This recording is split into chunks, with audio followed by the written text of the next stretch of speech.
दोस्तों मैं हूं आदिल खान आज़ाद। आज है 29 जनवरी 2025। आप देख रहे हैं आज़ाद बोल इंडिया पर मिडिल ईस्ट मॉर्निंग न्यूज़। इस शो में आज आपको दिखाएंगे अमेरिका जाएगा वॉर क्राइम्स से घिरा Israeli PM Netanyahu, president Trump ने दी दावत। ईरान ने इजराइल और अमेरिका को दी वार्निंग, कहा हमारी न्यूक्लियर साइट्स पर किया हमला तो मिलेगा फैसला कुन जवाब। लेबनान में सीज फायर के बाद से इजराइल की सबसे बड़ी एयर स्ट्राइक, 14 लोग जख्मी। नॉर्थ गजा में लगातार वापस लौट रहे फिलिस्तीनी शहरी घर और बस्तियों का हाल देखकर रह गए हैरान। और तुर्की ने किया बड़ा दावा, सीरिया और इराक में किया मिलिट्री एक्शन, मार गिराए 15 कुर्दिश मिलिटेंट। सवाल खैर, शुरुआत करते हैं इस शो की। वॉर क्राइम्स के मुलजिम नेतन्याहू से अमेरिकी सदर मीटिंग करेंगे, दावत उन्होंने दे दी है। यूएस प्रेसिडेंट डोनाल्ड ट्रंप ने कहा कि वो Israeli prime minister Benjamin Netanyahu से बात करेंगे और नेतन्याहू वॉशिंगटन आकर उनसे मिलेंगे। मुलाकात का वक्त क्या है? ट्रंप ने स्पेसिफिक तारीख नहीं दी, लेकिन कहा कि मुलाकात बहुत जल्द होगी, जबकि इजराइल से तारीख आ गई है। नेतन्याहू को व्हाइट हाउस बुलाया गया है। Prime minister office of Israel ने यह बताया है कि डोनाल्ड ट्रंप ने बेंजामिन नेतन्याहू को 4 फरवरी को व्हाइट हाउस में तलब किया है, या यूं कहें कि मुलाकात के लिए बुलाया। आओ दोस्त, बहुत शानदार काम किया है तुमने। सीज फायर के असर के तहत इस मुलाकात को देखा जा रहा है। ये मुलाकात एक फ्रेजाइल सीज फायर के दौरान हो रही है, जो गजा में इजराइल और हमास के दरमियान 15 महीने की जंग के बाद एक टेम्परेरी सीज फायर या एक पॉज के तहत देखा जा रहा है। अब सवाल यह है कि जिस शख्स के खिलाफ आईसीजे से वॉर क्रिमिनल होने का वारंट कटा हुआ है और जो कई ममालिक में गिरफ्तार हो सकता है और इसी डर से वो वहां जा नहीं रहा है, उसके लिए रेड कारपेट बिछाकर दुनिया की कथित सुपर पावर आखिर क्या मैसेज देना चाहती है? क्या लोग इसे एक शर्मनाक कदम नहीं कहेंगे? और वो लोग जो अमेरिका में इजरायली वॉर के खिलाफ प्रोटेस्ट कर रहे थे, क्या ट्रंप के इस दूसरे दौरे सदारत में नेतन्याहू के पहले दौरे पर प्रोटेस्ट करेंगे? पिछली बार तो हमने देखा था अमेरिकन कांग्रेस में किस तरीके से नेतन्याहू के लिए तालियां बजाई गई थी, जबकि वॉर क्राइम्स का उसके ऊपर तब मुकदमा चल रहा था और अब तो वारंट कट चुका है। इससे ज्यादा हम और क्या देख सकते हैं? खैर, बात करते हैं ईरान की फॉरेन मिनिस्टर अब्बास अराक्ची ने अमेरिका और इजरायली रिजीम को वार्न किया है, सीधी ताकीद की है, धमकी दी है कि अगर ईरान की न्यूक्लियर फैसिलिटीज पर कोई भी हमला किया गया तो ईरान से एक फैसला कुन जवाब मिलेगा, एक डिसाइसिव आंसर मिलेगा, मुंह तोड़ जवाब मिलेगा। तेहरान में स्काई न्यूज को इंटरव्यू देते हुए अब्बास अराक्ची ने दुश्मनों को एहतियात बरतने की हिदायत दी और कहा, हमने बिल्कुल वाजे कर दिया है, साफ कर दिया है कि अगर हमारी न्यूक्लियर फैसिलिटीज पर हमला किया गया तो इसका फौरन और फैसला कुन जवाब दिया जाएगा। मतलब फौरन इमीडिएट मिलेगा। ऐसा नहीं है कि हम टालेंगे ना, जैसे अभी तक हमने ट्रू प्रॉमिस 3 संभाल कर रखा है, कभी भी ले लेंगे उसका बदला, लेकिन इसका नहीं होगा। इसके साथ उन्होंने ये भी कहा कि मुझे नहीं लगता कि ये लोग यानी अमेरिका और इजराइल ऐसा पागलपन करेंगे, उनके लफ्ज हैं, ऐसा पागलपन करेंगे। ये सच में पागलपन होगा और ये पूरे इलाके को एक बड़ी तबाही में बदल देगा। ये अब्बास अराक्ची के लफ्ज हैं, पागल। अराक्ची ने यूएस प्रेसिडेंट डोनाल्ड ट्रंप के इस ख्याल को भी खारिज कर दिया कि गजा को फलस्तीनियों से साफ कर दिया जाना चाहिए, यानी वहां से फलस्तीनियों को हटाकर किसी दूसरे मुल्क में भेज देना चाहिए। उन्होंने कहा कि फलस्तीन को इस इलाके से कोई मिटा नहीं सकता, कोई नहीं, न फलस्तीनियों को न फलस्तीन को। फलस्तीनियों को बाहर नहीं निकाला जा सकता, तो मेरी तजवीज़ कुछ और है। फलस्तीनियों के बजाय इजरायलियों को निकालने की कोशिश करो, उन्हें ग्रीनलैंड ले जाओ ताकि वो एक तीर से 2 शिकार कर सकें। ये अब्बास अराक्ची ने तजवीज़ की है, ये एक मशवरा डोनाल्ड ट्रंप को दिया है। बढ़ते हैं आगे। ब्रिटेन का क्या रोल रहा गजा में हुए जेनोसाइड में? ब्रिटिश पैलेस्टीनियन कमेटी बीपीसी की एक नई रिपोर्ट में यूनाइटेड किंगडम की मिलिट्री इन्वॉल्वमेंट को गजा वॉर में डिटेल से एक्सप्लेन किया गया है और यूके गवर्नमेंट से यानी कि बरतानिया की हुकूमत से इजरायली मिलिट्री के साथ कोलैबोरेशन बंद करने की अपील की गई है। रिपोर्ट के मुताबिक ब्रिटिश गवर्नमेंट ने गजा में डायरेक्ट वायलेंस तो नहीं किया, लेकिन उसका रोल काफ़ी इन्फ्लुएंशियल रहा, काफ़ी अहम रहा। गजा में जो कुछ भी हुआ ब्रिटेन उसमें साथ में शामिल था, खास तौर पर आर्म्स लाइसेंस की वैलिडेशन और इजरायली मिलिट्री के साथ गहरे कोलैबोरेशन के जरिए। वैलिडिटी लाइसेंस की अगर खत्म हो रही थी, रिन्यू करने की जरूरत नहीं थी, लेकिन कर दी गई, आर्म्स फिर एक्सपोर्ट हुए। यूके का कोलैबोरेशन इजरायली मिलिट्री इंडस्ट्री से वेपन्स खरीदने और ब्रिटिश मिलिट्री बेसिस जैसे कि साइप्रस के अक्रोत्री बेस को यूज करने तक फैला है, जहां से इस बेस से यूके, यूएस और जर्मनी ने इजराइल को हथियार, आदमी और इंटेलिजेंस मुहैया करवाई। यही सब कुछ तो चाहिए जंग में। ये कोलैबोरेशन गजा वॉर के शुरू होने के बाद से हो रहा है। ये खबर यूके के मुंह से मजलूमों की हिमायत करने वाले मुल्क का एक मुकाटा नोच कर फेंक रही है। वो ब्रिटेन, जहां फलस्तीन के लिए आवाज बुलंद होती रही, वहां की हुकूमत क्या क्या करती रही, अगर वहां की आवाम ये जानेगी तो उसे कितना बुरा लगेगा।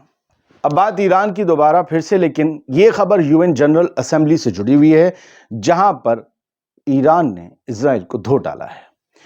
यूएन में, यूनाइटेड नेशंस में ईरान के एम्बेसडर ने कहा कि इजराइल आलमी अमन और सिक्योरिटी के लिए सबसे बड़ा खतरा है। यानी पूरी दुनिया की अमन और शांति का जो खतरा है, जो दुश्मन है, वो इजराइल है। और कहा है कि जो इजरायली हुकूमत है वो ईरान पर बेबुनियाद इल्जामात लगाती है ताकि अपनी जो खामियां हैं और अपनी जो जुल्म है उनको छुपा सके, अपनी डिस्ट्रक्टिव एक्टिविटीज को छुपा सके जो वो रीजनल कंट्रीज के खिलाफ करती है। यूएन सिक्योरिटी काउंसिल के प्रेसिडेंट को भेजे गए अपने लेटर में आमिर सईद इरावानी ने इजरायली प्रेसिडेंट इसाक हर्जोग के उस कमेंट का जवाब दिया है जिसमें हर्जोग ने ईरान को खतरा कहा था, खास तौर पर यूनाइटेड स्टेट्स और इजराइल के लिए। इसलिए अब ये यूएन में ईरानी एम्बेसडर ने इजराइल को खतरा बता दिया पूरी दुनिया के लिए। उन्होंने खाली इजराइल और अमेरिका के लिए बताया था ईरान को। खैर, इरावानी ने यूएन जनरल असेंबली के स्पेशल सेशन के दौरान इजरायली प्रेसिडेंट की तरफ से ईरान के खिलाफ अनफाउंडेड और प्रोवोकेटिव एक्यूजेशंस की मजम्मत की। अब बात लेबनान में सीजफायर के बाद इजराइल की सबसे बड़ी एयर स्ट्राइक की, जो कल रात अंधेरे में अंजाम दी गई। इजरायली हवाई हमले में साउथ लेबनान के एक बड़े शहर नबाती में 14 लोग जख्मी हो गए। जब तक मेरे पास ये अपडेट थी, यही अपडेट थी। सोर्सेज ने एक और हमले के बारे में भी बताया, जिसमें पहला हमला हथियारों से भरी गाड़ी पर था और दूसरा हमला अभी तक वाज़ेह नहीं कि किस चीज पर हुआ। हालांकि वो भी एक व्हीकल पर ही बताया जा रहा है। लेबनीज हेल्थ मिनिस्ट्री के मुताबिक संडे और मंडे को इजरायली फौज ने 24 लोग मार दिए, वो लोग जो अपने घरों को वापस लौट रहे थे। 141 जख्मी हुए। लेकिन ये जो हमला रात हुआ है, इसके बारे में इजरायली फौज का भी एक बयान आया। इस बयान में ये कहा गया कि उसने हिजबुल्लाह के जरिए हथियार ट्रांसफर करने के लिए इस्तेमाल होने वाले ट्रक और दूसरे व्हीकल्स को निशाना बनाया है। ट्रक और व्हीकल्स को आईडीएफ यानी इजरायली फौज ने उस वक्त निशाना बनाया जब वो हथियार ट्रांसफर कर रहे थे। ये आईडीएफ का दावा है। यानी हिजबुल्लाह फिर से हथियार जुटा रहा है ताकि 18 फरवरी के बाद, ये जो सीज फायर की मुद्दत खिंच गई है 18 फरवरी तक, उसके बाद अगर इजरायली फौज साउथ लेबनान से नहीं निकली तो सीज फायर की खिलाफ वर्जी करने पर हिजबुल्लाह इजराइल से निपटेगा। इसके लिए वो हथियार जुटाना फिर से शुरू कर रहा है। वैसे भी इजरायली ऑफिशियल्स और एक्सपर्ट्स कह रहे हैं हिजबुल्लाह तो कमजोर हुआ ही नहीं और मजबूत हो रहा है। अब बात गजा की। गजा सिटी में 15 महीने की जंग के बाद वापस आने वाले फ़लस्तीनियों को अपने शहर की तबाही का सामना करना पड़ा। ज़्यादातर लोग अपनी ज़िंदगी की छोटी सी चीज़ें लेकर रद्दी के ढेरों में पनाह ले रहे हैं। इजरायली बम्बार्डमेंट्स ने शहर को बर्बाद कर दिया है और हर तरफ टूटा हुआ कंक्रीट और रद्दी है। लोग कह रहे हैं कि कुछ भी नहीं बचा, अब हम ज़मीन पर ही सो सकते हैं, न दीवार है, न छत, न फर्श। दोस्तों, गजा के एक शख्स का आंखों देखा हाल आपको सुनाता हूं ताकि आप हकीकत को और करीब से समझ सकें। ये उसी के लफ्ज़ हैं, ये समझिएगा। वो कहता है कि हमें कम से कम 2 घंटे का सफ़र करना पड़ा पथरीले रास्ते पर चलकर, सिर्फ इंस्पेक्शन पॉइंट से दूर निकलने के लिए, ताकि जांच वगैरह में देर और ना लग जाए, क्योंकि एक आदमी की जांच में बहुत देर लगती है। छोटी सी 4 किलोमीटर की जगह पर, वो कहते हैं, हमने जो अलग रास्तों से गुजरे तो छोटी सी 4 किलोमीटर की जगह पर हमने बहुत ज़्यादा तबाही देखी, इतनी कि जितनी हम ख्वाबों में तसव्वुर भी नहीं कर सकते। पूरे इलाके बर्बाद हो गए और पूरी तरह से बदल गए हैं। हमने सोचा क्या ये वही इलाके हैं जो हमने 15 महीने पहले छोड़े थे, या फिर हम गजा स्ट्रिप के किसी और हिस्से में तो नहीं आ गए। आखिरकार हमने एक बड़ा सा साइन बोर्ड देखा जिस पर लिखा था वेलकम टू गजा सिटी। फिर हमें लगा कि ये गजा ही है, मगर वैसा नहीं है जैसा हुआ करता था। दूसरे दिन कल भी लगातार 28 जनवरी को लोग आते रहे, हज़ारों लाखों की तादाद में नॉर्थ गज़ा है, ये गज़ा सिटी की बात थी, लेकिन उन्हें चेक पॉइंट्स पर रुकना पड़ रहा था। गाड़ियों में आप देख रहे हैं बच्चे, नौजवान, गाड़ियों का एक बहुत बड़ा काफ़िला रुका पड़ा था, क्योंकि चेक पॉइंट्स पर इनकी चेकिंग हो रही थी। ये बताया गया कि नॉर्दर्न गज़ा जाने वाले लोगों को, उनकी गाड़ियों को चेक किया जा रहा था कतरी और इजिप्शियन कमेटी ने के ज़रिए, यानी कतर और इजिप्ट के कुछ कारकुन थे जो इनकी गाड़ियों को चेक कर रहे थे।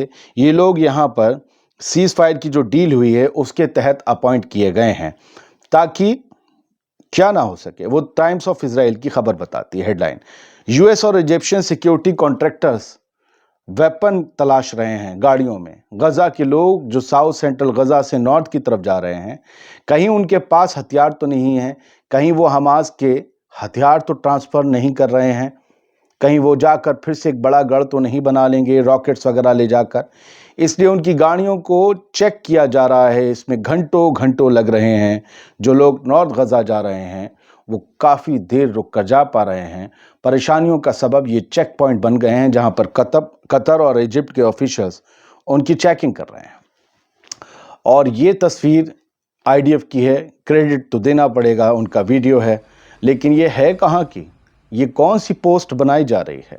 मैं आपको बताया जाता हूँ, ये पूरा मिलिट्री बेस बन रहा है और ये ज़मीन सीरिया की है। एक तरीके से देखा जाए तो कुछ ना कुछ परमानेंट सीरिया की ज़मीन पर आईडीएफ कर रही है। आईडीएफ ने ये वीडियो खुद जारी किया है। हेलो मिस्टर जोलानी, क्या आपने ये वीडियो देखा है? इजरायली आर्मी ने एक मिलिट्री बेस माउंट शेख पर, जो साउथ सीरिया में है, वहाँ बनाना शुरू किया है। क्या सीरिया की नई नवेली हुकूमत को ये वीडियो पहुँचते हैं? क्या उनके पास एक्स अकाउंट आईडीएफ का, उसका एड्रेस है? देखिए, आपकी ज़मीन पर आपके दुश्मन ममालिक के फ़ौजी अड्डा बन रहा है। लोग आपसे पूछेंगे। फ़िलहाल ये 6 महीने के लिए हैं, साल भर के लिए या हमेशा के लिए, कोई नहीं जानता। हाँ, हमने रात आपको बताया था कि कॉन्गो में बहुत बुरी तरीके से वायलेंस हो रहा है। वहाँ पर कई ममालिक की एम्बेसीज़ को जला दिया गया है, और यहाँ पर देखेंगे आप तो लिखा हुआ है, यहाँ पर स्क्रीनशॉट बस दिखा रहा हूँ, आग लगी हुई है। ये जगह अमेरिका की एम्बेसी है जो कॉन्गो की राजधानी किंशासा में है, और यहाँ पर नारे लग रहे हैं, आपको पता है, मैं नहीं दोहराऊंगा, डेथ टू इंपीरियलिस्ट। ये सब कुछ हो रहा है। बड़े बुरे हालात हैं। हालात अच्छे तो नहीं कहे जा सकते। तुर्की ने यह दावा किया है कि उसने 15 कुर्दिश मिलिटेंट्स को मार गिराया है, और ये मिलिट्री ऑपरेशन उसने सीरिया प्लस इराक में चलाया है। सीरिया में भी कुर्द फोर्सेस हैं, इराक में भी हैं, और ये दोनों तुर्की की दुश्मन हैं। ये एक अलग देश की मांग करते हैं जिसमें तुर्की का एक बहुत बड़ा हिस्सा आता है। अब तुर्की तो सल्तनत उस्मानिया का ख्वाब देख रहा है, यानी अर्दोगन देख रहे हैं, लेकिन वो अपना हिस्सा कैसे काट कर दे दें, वो तो और चाहते हैं। इसलिए ये उनके खुले दुश्मन हैं। कुर्द फोर्सेस को अमेरिका का साथ हासिल है। जाहिर सी बात है, जो अमेरिका के साथ नहीं है वो अमेरिका उसके खिलाफ वाले को सपोर्ट करता है, ये माना जाता है। खैर, बहुत बहुत शुक्रिया। उम्मीद ये करते हैं मॉर्निंग बुलेटिन में आपको आपके मतलब की बहुत सी खबरें दे दी होंगी। अभी बहुत सी खबरें थीं लीबिया वगैरह, लेकिन ये वीडियो ही इतना बड़ा लगता है, मुझे लगता है कि इससे ज़्यादा आपके पास टाइम होगा नहीं। तो जितनी मेन फायरी खबरें हैं वो मैं आप तक पहुंचाने की कोशिश करता हूं। बहुत शुक्रिया। सलामत रहिए, खुश रहिए। आज़ाद बोल इंडिया देखते रहिए।